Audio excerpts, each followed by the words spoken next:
Assalamualaikum warahmatullahi wabarakatuh. Hari ini kita masih belajar tentang hukum nun sukun. Kalau di sekolah Ana itu hukum-hukum tajwid itu biasanya ada lagunya. Salah satunya lagu yang Ana nyanyikan ini ya, tentang hukum nun sukun. Pakai nadanya lagunya Wali. Lupa judulnya apa, tapi kira-kira lagunya kayak gini. Hukum nun sukun dan tanwin itu dibagi menjadi 5.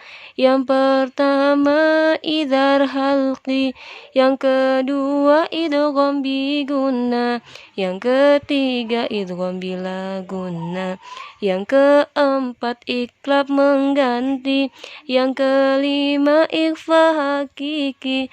Ayo kita belajar ngaji. Lanjutnya, hari ini kita, kalau misalnya pertemuan kemarin kita belajar ini ya, tentang izhar halqi. Hari ini kita akan belajar yang kedua adalah idgham biguna. Kalau misalnya di sekolah Ana, itu anak-anak sering banget kebalik antara idgham biguna sama idgham bilaguna. Jadi kadang-kadang idgham biguna sama idgham bilaguna ini sering kebalik ya. Jadi hari ini kita bahasnya tentang yang kedua dulu, tentang idgham biguna. Baru nanti kita akan belajar tentang idgham bilaguna. Oke, di sini ada pengertian dari idgham biguna. Idgham biguna adalah nun sukun atau tanwin bertemu salah satu huruf ya, nun, mim, waw, maka dibaca melebur dan mendengung. Kita lihat contohnya baru paham sama pengertiannya ya. Contohnya mayakulu. Jadi bacanya bukan man yakulu, tapi mayakulu. Ingat tadi ini ya. Idgham bigunna adalah nun sukun atau tanwin bertemu salah satu huruf ya, nun, mim, waw, maka dibaca melebur dan mendengung. Nah, dibaca melebur maksudnya dia masuk ke huruf berikutnya. Mai bukan man. Jadi mayakulu. Jadi bacanya melebur dan mendengung. Jadi selain dia masuk ke huruf berikutnya, dia ditahan agar dia tadi bisa mendengung. Jadi bacanya benar adalah mayakulu. Kenapa hukumnya idgham biguna? Karena ada nun sukun bertemu dengan huruf ya. Nah, di sini kita lihat lagi nih. Pengertian idgham biguna adalah nun sukun atau tanwin bertemu salah satu huruf, salah satunya huruf ya. Nah, ini masuk ya. Jadi nun sukun bertemu dengan huruf ya. Mayakulu. Sebetulnya selain nun sukun itu bisa tanwin. Tanwinnya fathatain, kasrotain, domatain. Jadi bila bertemu dengan huruf ya, maka hukumnya adalah idgham biguna. Mayakulu. Lanjut sekarang contoh yang kedua adalah nun. Bacanya yang betul adalah min nurin. Min nurin. Ini huruf ro ya. Anak termasuk agak susah dari huruf hijaiyah yang termasuk susah buat adalah huruf ro. Jadi maklum ya, ro-nya agak-agak bengkok-bengkok kayak gini. Jadi min nurin. Jadi di sini ada nun, di sini ada nun. Jadi kayak double nun gitu. Jadi bacanya melebur dan mendengung. Min nurin, agak ditahan masuk ke huruf berikutnya. Min nurin, min nurin. Kenapa hukumnya izhar halqi? Kenapa hukumnya idgham biguna? Karena ada nun sukun bertemu dengan nun. Nah, lihat lagi pengertiannya.